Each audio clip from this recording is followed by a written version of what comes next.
Ako po si Zoe Bernice Montemayor. Ang aking performance task sa GMRC ay tungkol sa pagiging mabuti at pakikipagkapwa-tao. Ang napili kong tulungan ay ang lolo boy namin.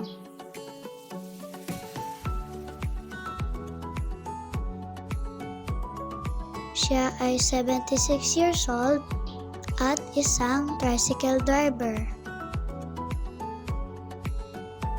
Araw-araw kaming hinahatid sa school ng kapatid ko. Maaga po siyang nagigising para matulungan kami.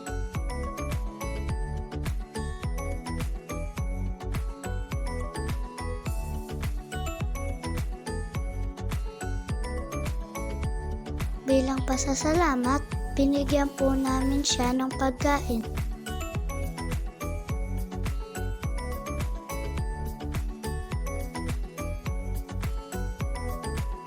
Ito ay paraan namin na pagiging mabuti at pakikipagkapwa-tao.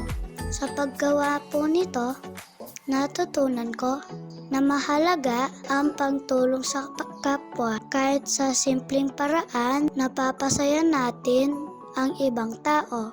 Masaya po ako na nakatulong ako kay Lolo Boy. Thank you, Zoe. Bigyan mo. Kana ako na eh. Thank you. Ang pagiging mabuti at pakikipagkapwa-tao ay nagpapasaya sa iba. Salamat po.